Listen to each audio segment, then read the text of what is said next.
Hello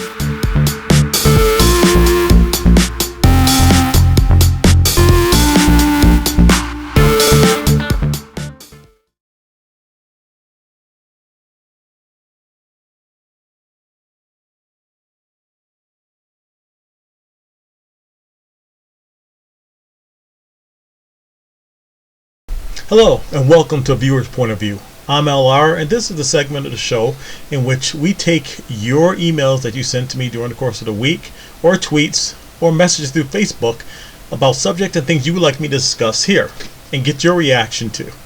So let's go over a couple. I picked about four. I think I picked four this week that that you guys sent me that I printed out, and I'm gonna read the questions and give you my opinion on it, and also looking for your feedback on my opinion and what your opinion is on these particular subjects. So let's go with the first one. Okay, so first one is from Mary. Mary, I like this question. This is a good one actually. Is Obi Wan one of the greatest, or if not the greatest Jedi that ever lived? Obi Wan, this guy, Obi Wan, one of my favorite pops, by the way. Yes, I'm gonna say yes, and these are my reasons why. Obi Wan, I mean, I don't know if there's another Jedi out there that's done it, but Obi Wan not only defeated Darth Maul, and he defeated a young Anakin, not yet Darth Vader, but powerful Anakin, a Sith Anakin. He defeated him, and he held his own against Count Dooku. He has some, he didn't actually win that battle, but he held his own. But the fact that he, beat two Siths, cut one leg off and arms off with Anakin and killed Darth Maul, so to speak. Rebels, he lived. But I would say that, yeah, I mean, you're going to count as Jedi's, I would say that's a good. I think he's probably the greatest one. I mean, Yoda. I mean, of course you could say Yoda, but I don't know how powerful Yoda was to when Ben Kenobi was a elder Jedi. But just on battle alone, I would say Obi-Wan Kenobi is probably the greatest Jedi fighter we've ever seen. I also want to give a nod to Mace Windu. Mace Windu is the only one to beat the Emperor. Now think about this. Obi-Wan took on the Emperor. Not Obi-Wan, excuse me. Yoda took on the Emperor in the Jedi movie, in the Star Wars movie, and it was a standstill, so to speak. When Mace Windu took him on, he beat him. He actually beat him. He had the Emperor beat and was going to kill him until Anakin cut his hand off. So there's a argument that Mace Windu is the greatest Jedi fighter, and he also had in the Clone Attack of the Clones. He also fought very well, killed Jango Fett, a legendary bounty hunter. So Mace Windu is right there as well. So it's a toss-up. I don't know. I mean, I guess you could say Obi-Wan, based on who he's beating, is the greatest, but Mace Windu would be probably. I'm gonna retract that. I think Mace Windu is probably the greatest because he did take on the Sith Lord himself, the Emperor, and beat him. Had him beat until Anakin got involved. So that's my opinion. Let me know your opinions. Again, you can email me at readytoreactnow@gmail.com. You can also reach me on Facebook and Twitter as well. But thank you, Mary. Great question. I'm sure I'm gonna get some replies back on what other people think and on this subject. But I'm talking Jedi. I'm not talking Sith. Darth Vader was a Sith. I guess you can say he's a Jedi, but okay. But I'm not gonna get it. I'm talking this Jedi. All right. Thank you, Mary. Next one. Okay, this one is from Tech3. Tech3. Thank you, Tech3, for the email. What movies do you believe should be remade or remaked between the three here? Goonies, Gremlins, or The Running Man with Arnold Schwarzenegger? Oh man, you're going back to the 80s, my time. Wow, which one should be remade? Okay. There's two categories here, two ways we can look at it. As far as money goes, I think if you remade Gremlins, that would probably kick butt in the box office. I mean, you're talking about all ages going to see that. people from the 80s who saw the original, and then the kids now who may not be introduced to the Goonies, I mean not to the Goonies, but to the Gremlins, who would go see it. And of course the marketing and merchandise and all the things they would do, it would be a blockbuster if they did it right. Personally, I would love to see The Running Man done over again. The Running Man, a guilty pleasure, silly action movie, but it was great. But now with today's technology, you could really make a really cool Running Man. You've seen how they did Mad Max, Mad Max remake, and they made it updated with new technology. I think they could do that with the Running Man as well, and I think it would be really cool. I'm not sure who they have played. Maybe Tom Hardy even, or Tom Cruise is too old, but Tom Hardy definitely could do it. Even The Rock. There you go.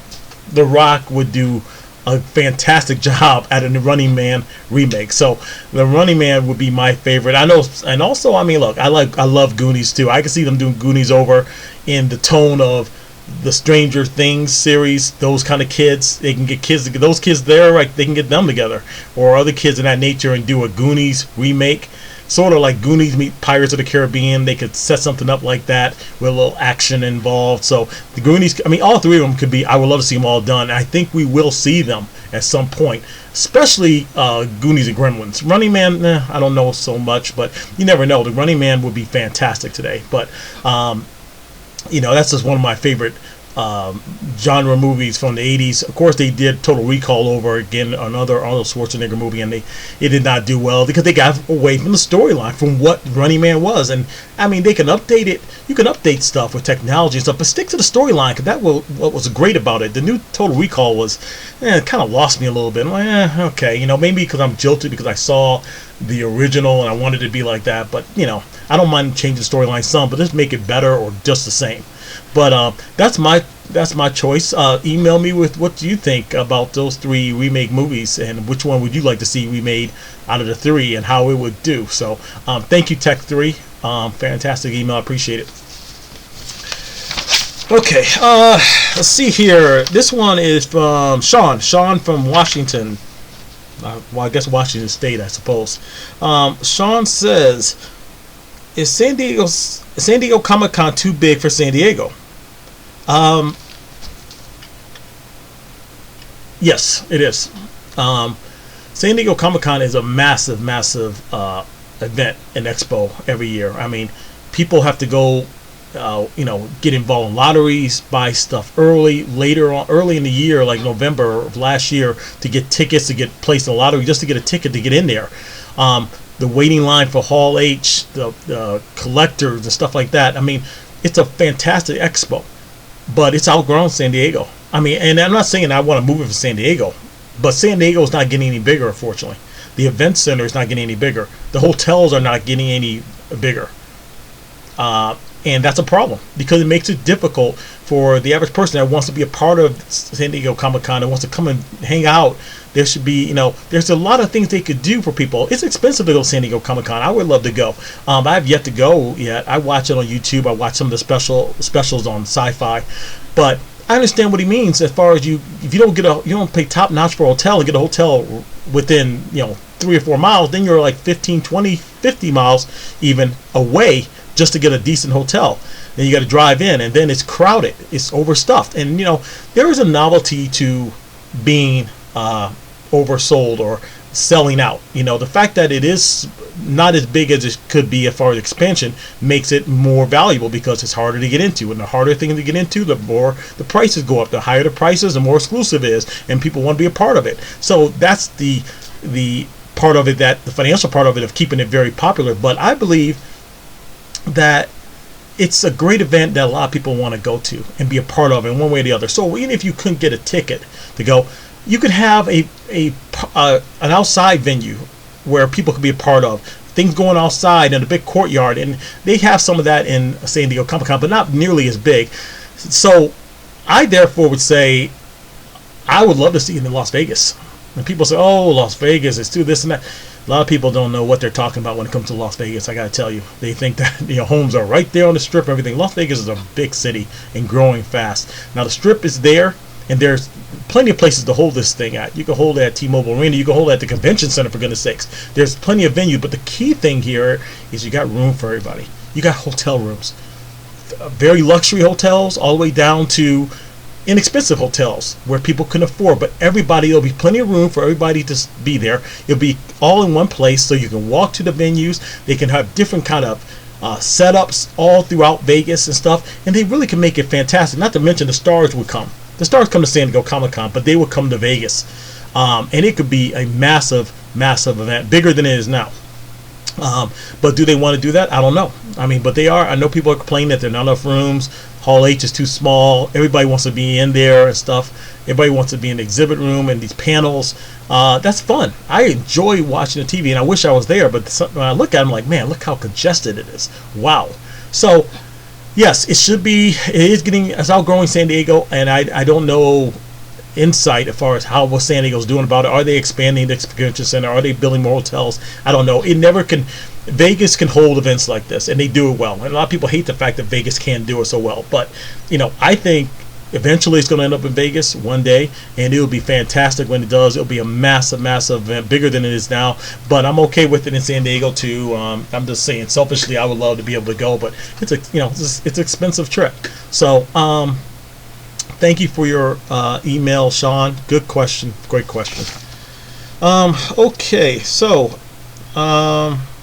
let's see. I might take one more here. Let's see here. This one is from. Okay.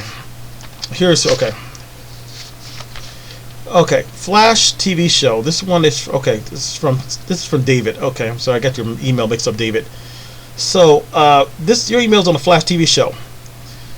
Okay, why is it that anybody can walk into Star Labs? That's a good question. It's so funny you say this, because I that often crosses my mind. You'll watch the Flash TV show, and it's really getting good as we get to the last 2 episodes or so.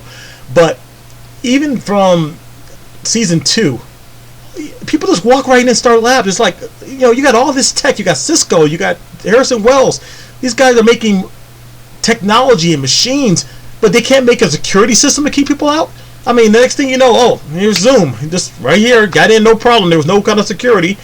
Killer Frost decided to stop by and just surprise us all. And it's so funny as they walk in and they act surprised, like, how did she get here? She just comes out of the corner. It's like, do you guys get an ADT? A simple ADT will chime whenever the door opens. So you can know, hey, somebody just walked in. Let me look through the camera. It's Savitar or Killer Frost, or it's Captain Cold. These guys just walk right into Star Lab, and they act like they have no idea that how they got in there. It's crazy, but David, that's such a good it's such a good question, because I often wonder. I hope they address it one day. It's like, come on, please, can we have a little better security? Just a simple chime when the door opens would suffice. Okay, just so we know somebody's in there. Okay, that we do have motion detectors nowadays that we can detect in our own homes if somebody comes in the stairs or down to the garage. So yeah, I think Star Labs can afford to do something like that. So hopefully, correct that in the future. But great question, David. Very funny. Anyway, thank you all for joining me for a viewer's point of view. Thank you for sending your emails to me. I look forward to reading your emails next week. Send them to readytoreactnow@gmail.com. You can also send them to my Twitter channel and to my Facebook. And don't forget to watch my YouTube channel and subscribe for all my shows that I try to produce for you guys, give you information, get your reaction. So this show is all about your reaction and your thoughts and views. I'm LR. Thank you for joining me. Have a great day.